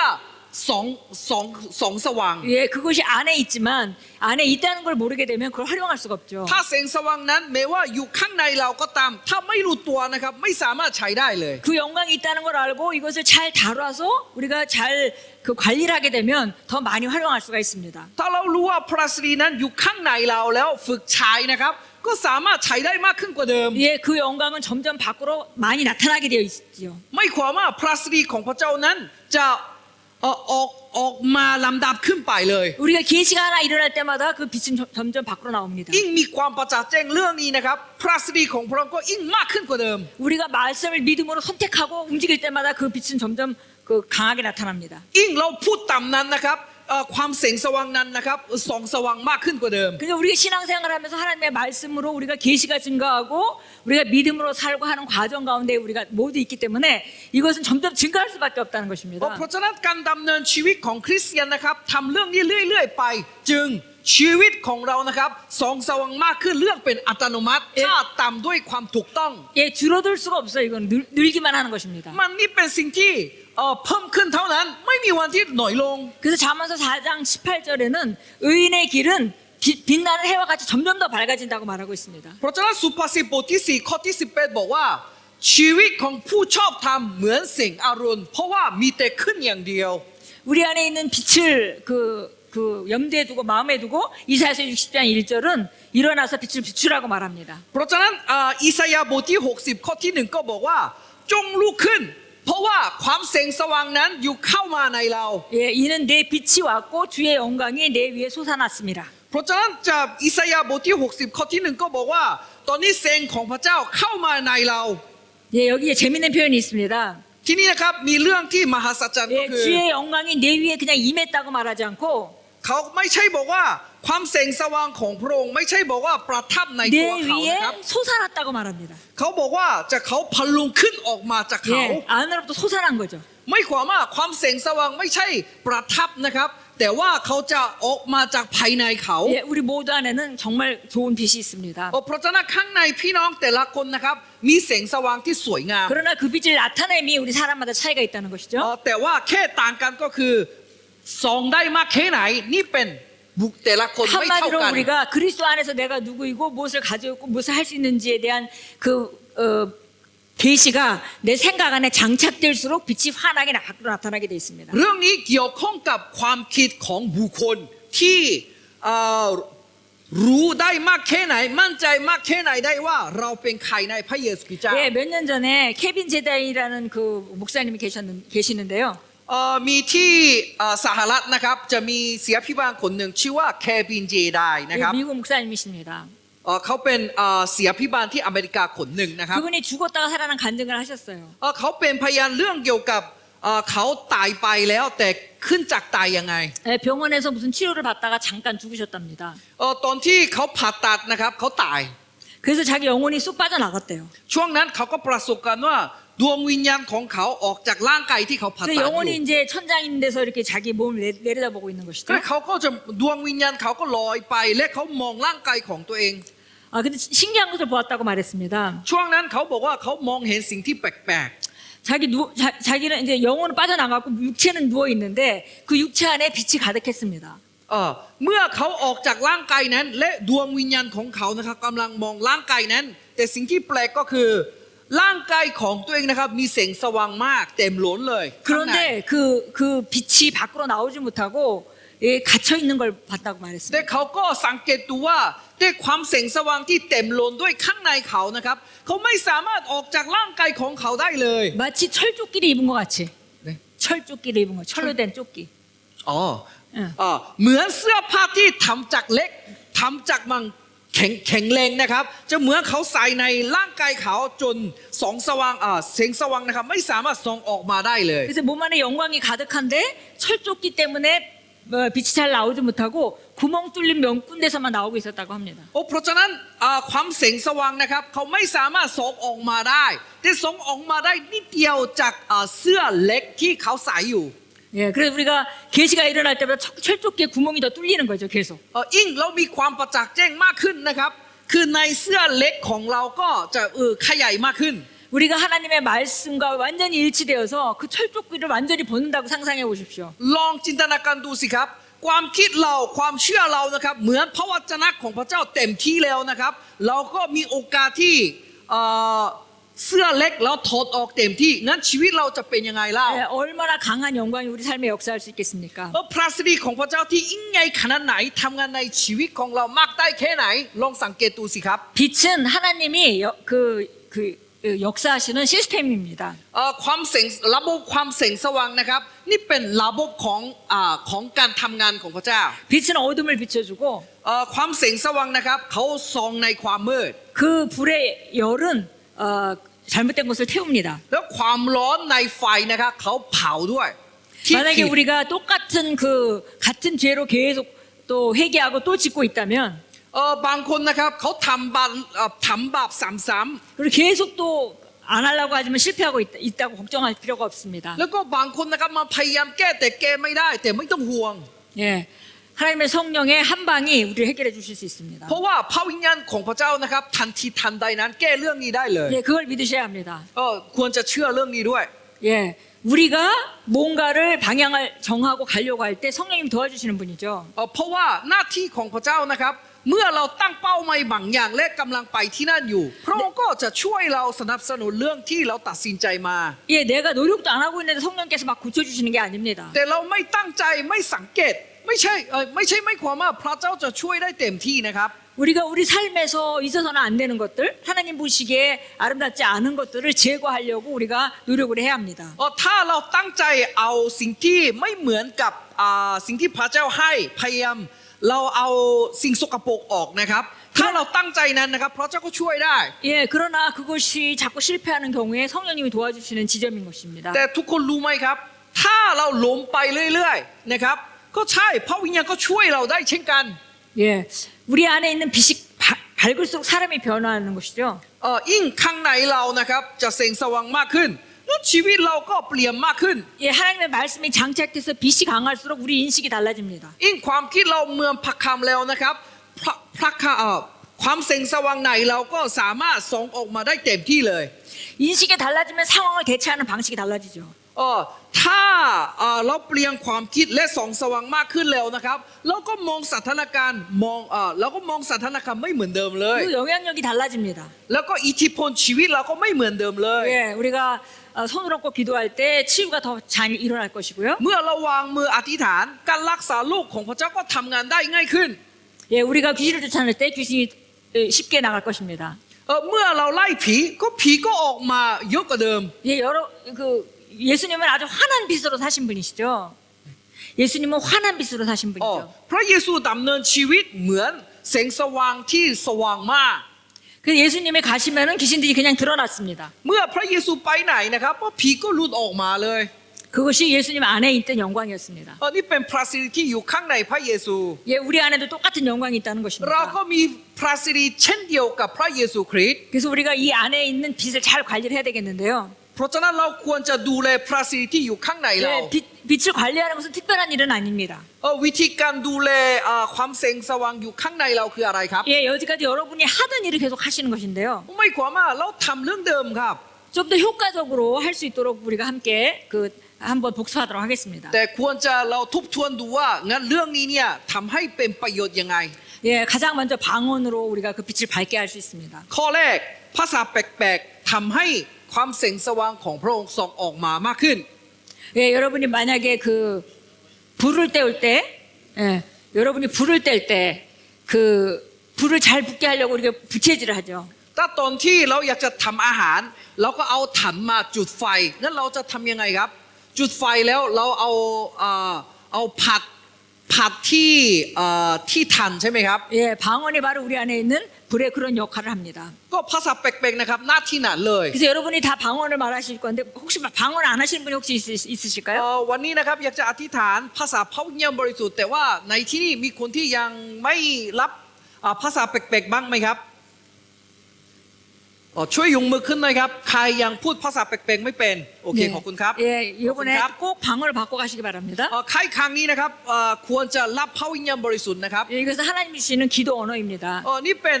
ของประทานของพระเจ้าที่ให้แก่พี่ 예, น้องคริส 이 เตียน 방언을 받게 되면 기도를 아주 능률적으로 할 수 있어요. ถ้าเรารับพระวิญญาณบริสุทธิ์แล้วนะครับเราอธิษฐานเต็มที่ได้เลย 예, 속에 있는 불을 활성화할 수 있습니다. เราสามารถไฟที่อยู่ข้างในเรานะครับให้มีแรงและให้ติดไฟได้ง่าย 예, 나머지 분들은 다 방언하십니다. 제가 약간의 요령을 알려드리겠습니다. นอกนั้นก็ทุกคนพูดภาษาแปลกๆได้ใช่ไหมครับ 예, 방언을 입에서 계속 이렇게 입만 움직이는 방언을 하지 마시고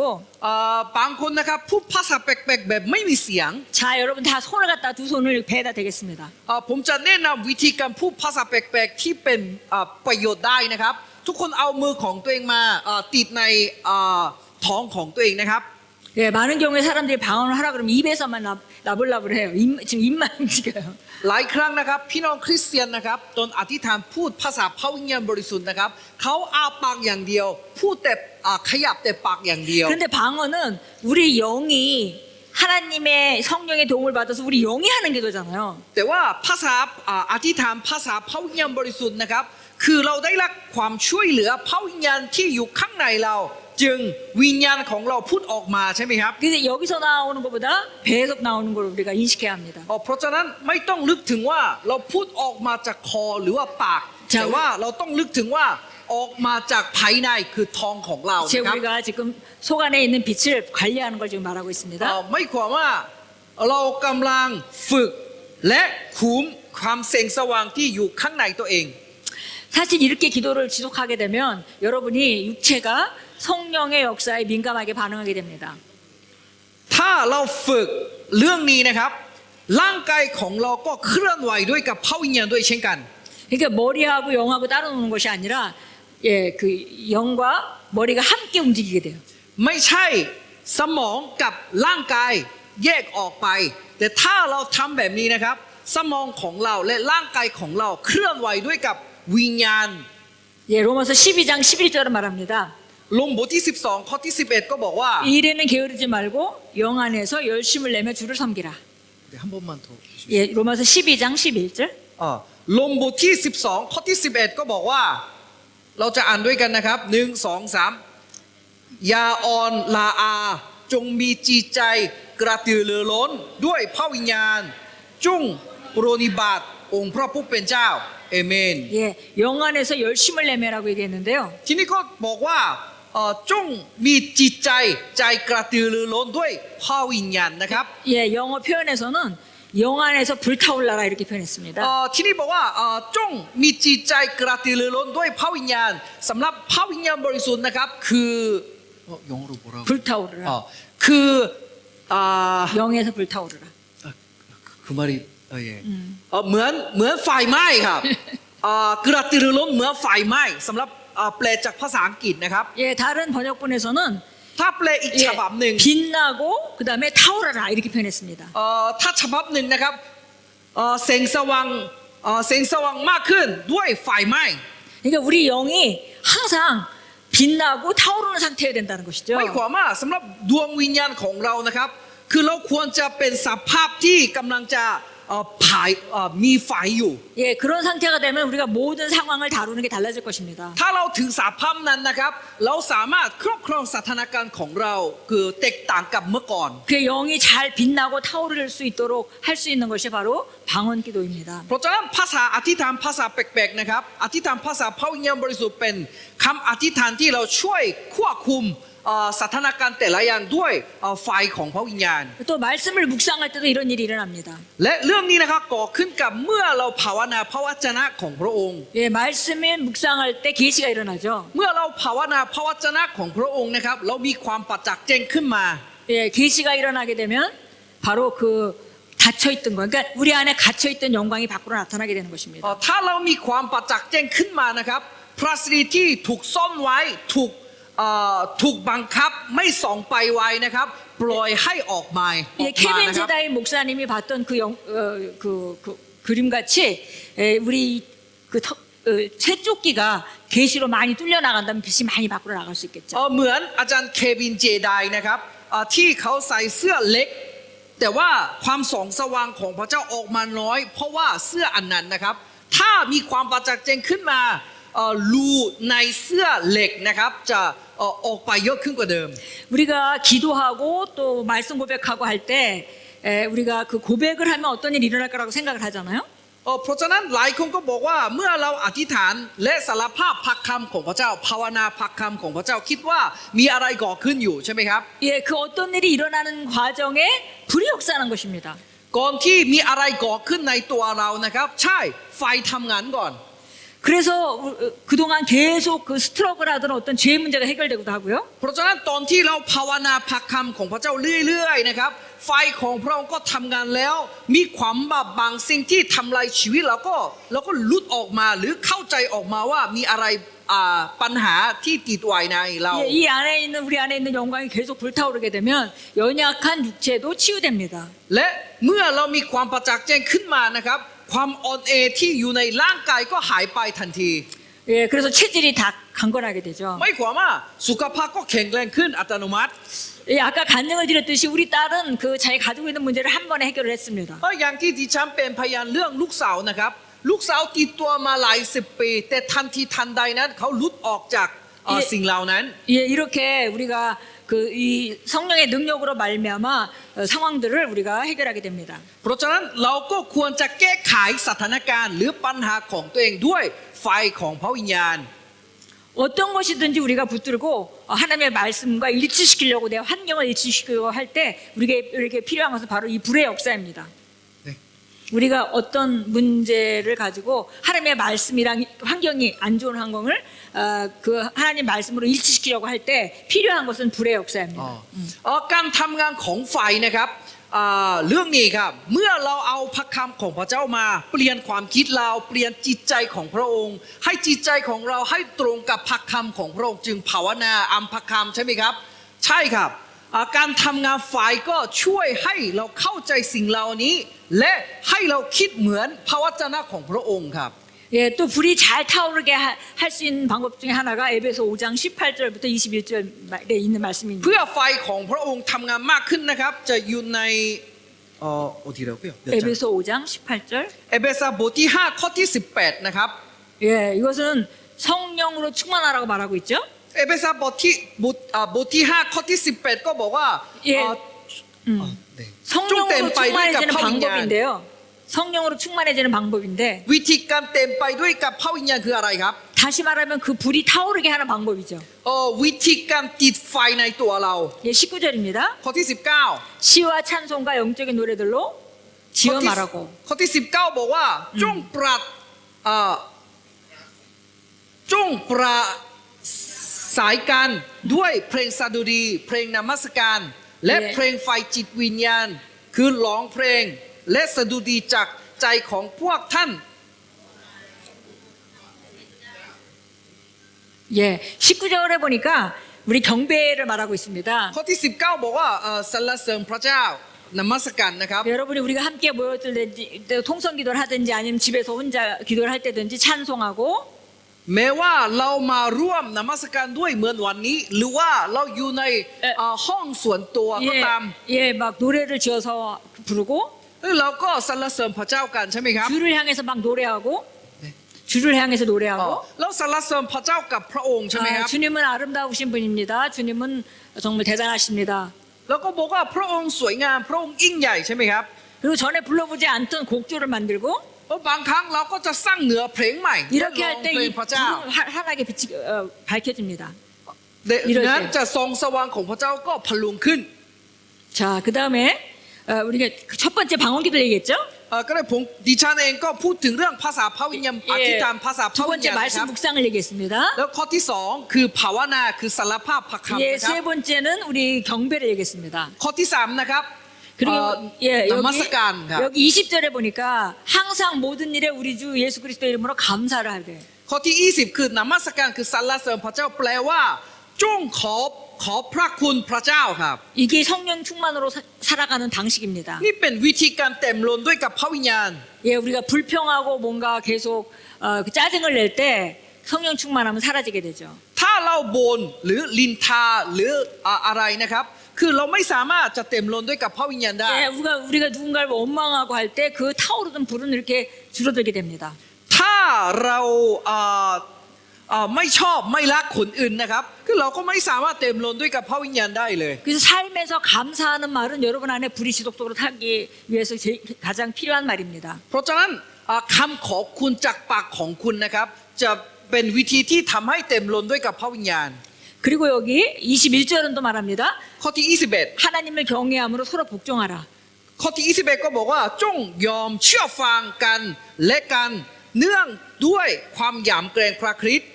예, 하나님을 경외하는 마음으로 살아야 되고 그다음에 서로에게 선을 베풀면서 복종하라는 거죠. เพราะฉะนั้นเราควรจะ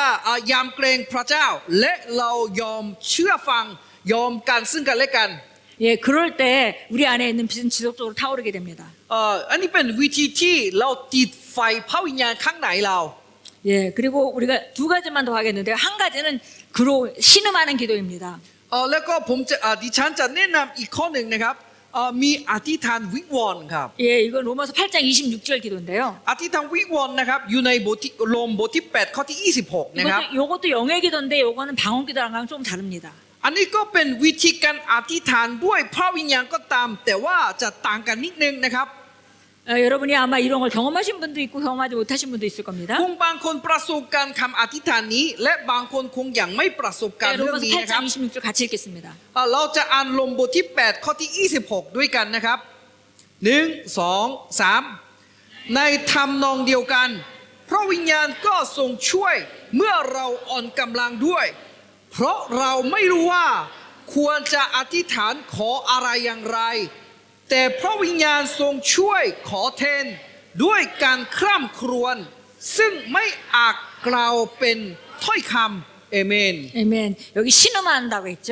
ที่นี่ก็บอกว่าขอวิงวอนนะครับ 네, 성령께서 말할 수 없는 신음으로 우리를 위해 중보하신다고 했습니다. ที่นี่ก็บอกว่าเมื่อเราอ่อนกำลังพระองค์ก็อธิษฐานแทนเรานะ 이것도 ครับ 영으로부터 나오는 건데요. ที่นี่ก็บอกว่าขอช่วยแทนด้วย นี่เป็นอธิษฐานที่มาจากวิญญาณเรา 방언은 영으로부터 나와서 말이 된다면은 สำหรับภาษาพระวิญญาณบริสุทธิ์นะครับเขาออกมาจากดวงวิญญาณของเราและออกมาด้วยเสียงจากปากใช่ไหมครับ 예, 이거는 영으로부터 나와서 그냥 신음을 하는 것입니다. ภาษาแปลกๆออกมาเป็นเสียงเป็น 예, ภาษา 단어를 말할 수가 없어요. แต่ว่าคำอธิษฐานวิงวอนที่อยู่ในข้อที่ 26 นะครับ Yeah. เขาก็พูดออกมาแต่ว่าไม่มีคำศัพท์ไม่มีเสียงอื่น 예, 이건 그냥 외소리를 낼 수 있겠죠. แต่ว่าจะเป็นความเสียงหนึ่งนะครับ 와 이렇게 할 수도 있겠고요. คงเสียงแบบนี้ว่าว้าแบบตกใจก็ได้ 이렇게. 예, 그러니까 뭐라고 표현할 수 없는 거죠. ก็แม้ว่าภาษามนุษย์ไม่สามารถจะเอาออกภาษานั้นได้ แต่ว่าจะมีเสียงหนึ่ง 특별히 이 기도는 다른 사람을 위해서 중보할 때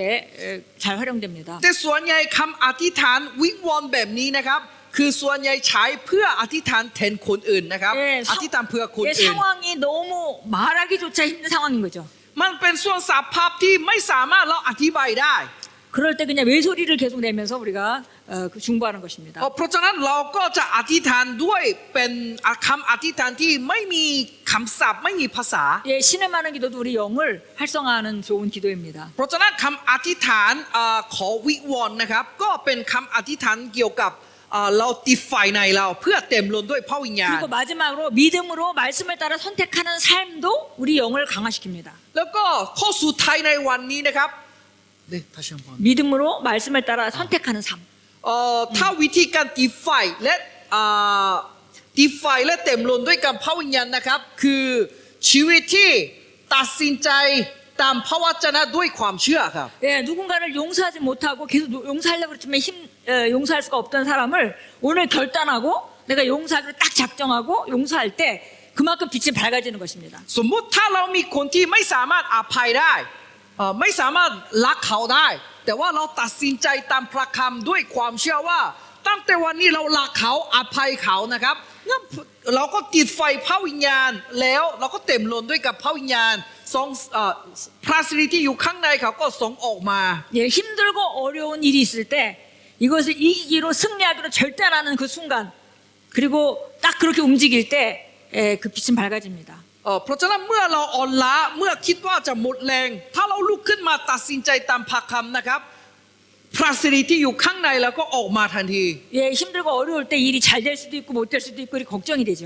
ก็ตอนที่เราเหนื่อยล้านะครับคิดว่าเป็นไปได้หรือว่าเป็นไปไม่ดีเหนื่อยเศร้าแล้วมีความคิดหลายแบบมากขึ้นมาในหัว 근데 어느 날 이제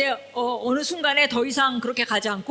나는 그리스도인으로 정복자보다 더 앉아있기 때문에 나는 승리하기로 결단을 했다라고 결단을 하고 그쪽으로 나갈 때 빛은 강해집니다. แม้ว่าเราสภาพของเรามันเหนื่อยหนักขนาดไหนก็ตาม เราเลือกพระวจนะของพระเจ้าด้วยความเชื่อว่า เราจะไปทางพระวจนะของพระองค์ และเราจะใช้ชีวิตตามและก้าวไปตามพระวจนะด้วยความเชื่อนั้นวันนั้นนะครับ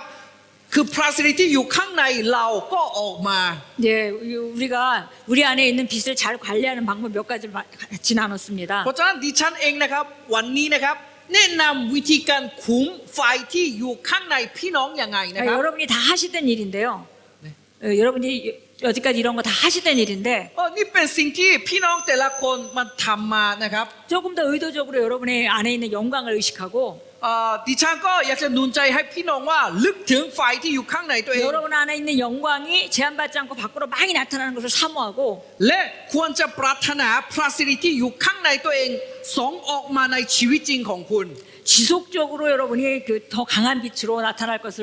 사모하고 나갈 때 하나님께서 함께 하실 것입니다. และควรจะปรารถนาพระสิรินั้นส่งออกมามากขึ้นทุกๆวัน และใช้ชีวิตอย่างที่วันนี้สอนมา5 ข้อนะครับงั้นพระวิญญาณที่ มาเป็นฤทธานุภาพของพระเจ้าที่อยู่ข้างในของคุณนะครับทำงานเต็มที่ครับ 아멘. อาเมน 예, 자 우리 기도하겠습니다.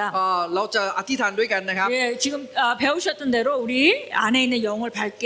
빛나게 하는 그런 여러 가지 일을 배우셨습니다. วันนี้นะครับเราเรียน 5 ข้อที่ให้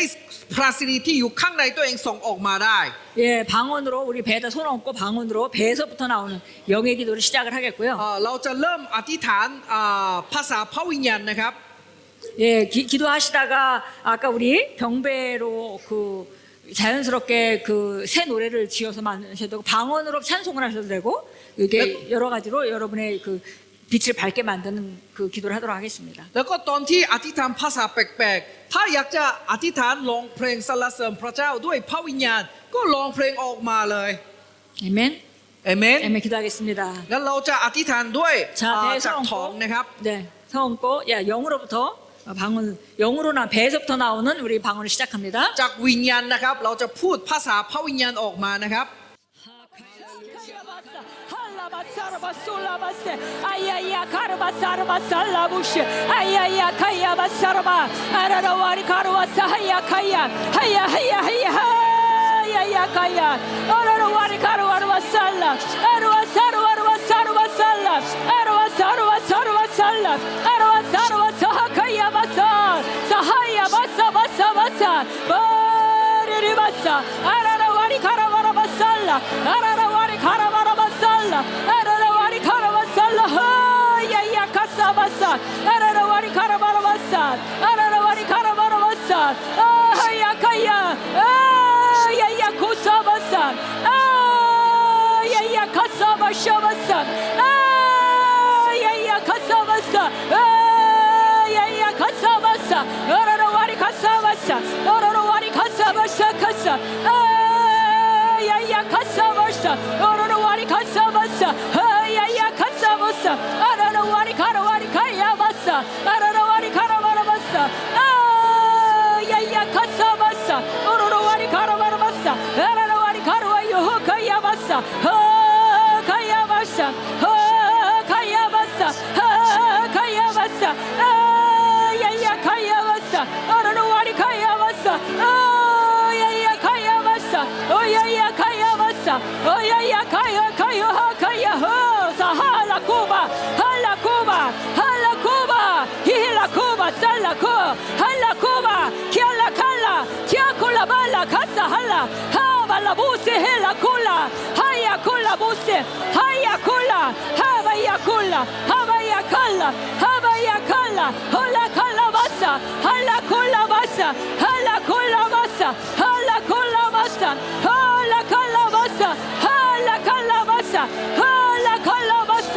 할라칼라바사 할라칼라바사 할라칼라바사 아야야 칼라바사 가야 칼라바 하야야 카사 아야야 카사바사 아야 카야바사 오르칼라 아야야 칼라 콜라 칼라 할라 칼라 올라 칼라 아야야 카사보시 아야야 카사보세 에벨레베세 아야야 카야보시 엘레레 켈라보시 아야야 칼라보시 아야야 카세 아야야 콜라보시 아야야 칼라보시 알랄라 칼라보시 올랄라 칼라보시 아야야 칼라바 하야야 카야 하야야 카야보시 엘레레 켈라보시 올랄라 wal라 칼라 아야야 카야바사 아야야 칼라보시 아발라 바사 바사 보시 아발라 보시 보시 아발라 바사 바사 하하야 코야보시 아발라 바사 바사 너라노와 카야바사 아발라 바사 바사 아발라 바살라샤 아발라 바사야 아야야 카야 보사 보사 보사 보사 바사 보사 아야야 카사바사 너라노와리 카야바사 야야 카야 보시 에레레베르 게레베르 하카야 하야 호 바바 디알라바 하하 야야야야야 야야 코세겔라 보시 아야야 칼라 오야야 칼라 오야야 칼라 하야야 칼라 오야야 칼라 하야야 카하야 보사 사할라 바할라코 하도도도 살라보치야 티아카타바사 티안다 코세 헬라 콜라 홀라발라 할라발라 하하야 칼라 홀라볼라 칼라 hala bola kala basa hala he la la la sahala bo sahala bo la hala ba ababa saya kaya ba ha ha ha yakuse ababa sakala bushe hala la wakala haka baba ya duda sala budiada ka adiada da basa sahala bo se hela he ya hula bushe ola la basa buta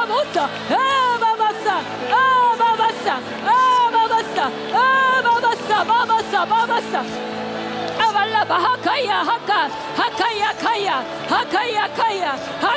kaya oh kaya basa haka lasho laka hakaya haya koya ya koya mushe elekele ye kela mushe ela kola mushe kela mushe ya kala mushe kaya mushe ya kaya mushe ya kela mushe oh ya kaya mushe ya kaya mushe ya kaya mushe kela oh kaya mushe ya kela mushe oh ya kala mushe oh ya kala mushe ya kaya mushe ya kaya masa ya kaya masa oh ya kaya masa ya haka la basa sahala basa hakaya he dedese oh la ba dedese oh baba la dedese ya kala sabasa ya kala sabasa mushe elele kala basa ya kasa basa oh la wakala basa ekela basa hakaya basa orara wakaya basa akala basa arara wakaya basa okala wakala basa arara wakaya basa arara wakaya hakaya ha baba oh baba oh baba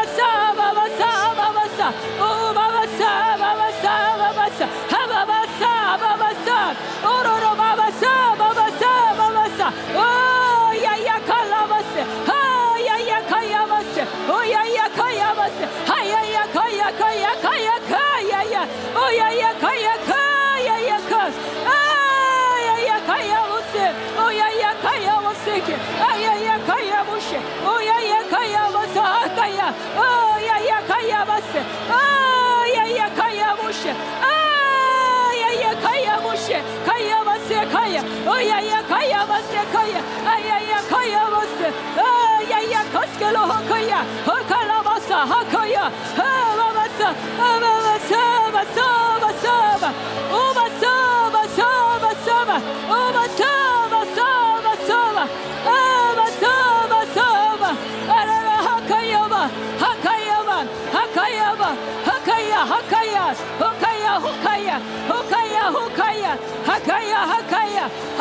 hakaya ya kaya muso koyabu ya sahala basa oh ya sahala basa oh ya hakaya basa ororo wakaya ya kasebese ororo warikerebese arara wakala basa arara wakala buse hakaya baba ya kasebese ya kasabushe oh ya kasabase ya kasabushe abala wakaya ya kasabushe ala kasabase ala wakaya basa arara warikerebese arara wakala basa hakaya basa arara wakaya basa ya hakaya bu baba ha baba sala koma yeah ya kasela buse evele vesela baba sahala bushe baba sahala bushe ya kala buse alala sakala buse akaya buse alala hakaya buse akaya basa arara washakala akaya balasha ya kasabushe arara way hakaya hobaya ho ha sahala bahala bo baba sa hakala bushe he kela 베켈라보시 헤켈라베시 헤켈라베시 헤켈라베시 헤켈라베시 헤켈라베시 헤켈라베시 하칼라바사 하칼라바사 하칼라 하칼라바사 하칼라바사 에예예 케사보시 알랄라와샤 알랄라와샤 알랄라와사 알랄라와사 알랄라와사 하야야 카사 오카야바사 오카야바사 오카야바하카 하카야 하카야 하카 아예예 케사베시 우루야카야바시 알랄라와카야보시 아야야와카 아야야와카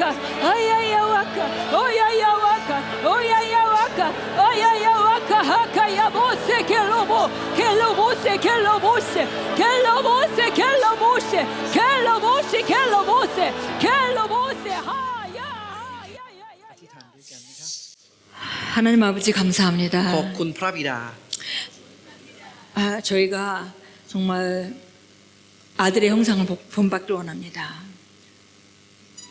ขอพระเจ้าให้เราใช้ชีวิตตามพระลักษณะของพระคริสต์ 우리 안에 있는 영광이 밝게 빛나도록 เพื่อพระสิริที่อยู่ข้างในพี่น้อง 모든 잘못된 생각들과 잘못된 습관들을 우리가 제어하고 พระองค์ช่วยให้เราควบคุมความคิดที่ไม่ตรงกับพระคำและความบาปที่เราผิดพลาด 예수님이 이 땅에서 어떠하셨듯이 저희가 그런 자로 살기를 원합니다. อย่างที่พระเยซูคริสต์เป็นยังไงที่บนโลกนี้นะครับเราก็อยากจะใช้ชีวิตเป็นตามนั้น 예, 저희가 가는 곳마다 하나님의 영광이 나타나게 하시고 ทุกๆวันที่เราดำเนินชีวิตตามพระ 자유함이 องค์นะครับ 있으며 พระองค์ให้เรามีเสรีภาพ 귀신이 มากขึ้น 쫓겨나게 ทุกๆวัน 하시고 และให้พวกผีนะครับจะให้อ 병든 อก 자가 ไป 치유받는 놀라운 일들이 있을 것을 믿습니다. และพระเจ้าก็ทำงานในพี่น้องทุกๆวันด้วยความสมบูรณ์ของพระองค์ 주님이 주신 이 능력, 이 빛을 저희가 잘 관리하겠습니다. ตั้งแต่วันนี้พี่น้องที่อยู่ที่นี่จะคุมไฟของพระวิญญาณที่พระองค์ประทานให้แก่พี่น้อง 늘 영 안에서 불타오르게 เราจะดำเนินชีวิตด้วยพระวิญญาณ 저희가 기도할 때 하나님 성령께서 도우시고 และเมื่อพวกเขาอธิษฐานพระวิญญาณก็ช่วยพวกเขา 고백할 때 성령께서 계시로 함께 하시며 และพวกเขาสารภาพพระคำของพระเจ้า พระองค์ก็พระวิญญาณก็ให้พวกเขามีความประจักษ์ 하나님께서 우리 입술에 파수꾼을 주셔서 และพระองค์ก็ให้เรามียามที่เฝ้าปากของพี่น้อง 늘 옳은 말 바른 말 합니다. เพื่อพวกเขาสามารถสร้างชีวิตของพระวจนะของพระองค์ 그리고 우리의 모든 삶을 통하여 주님의 영광이 드러나길 원합니다. และพันทางชีวิตพี่น้อง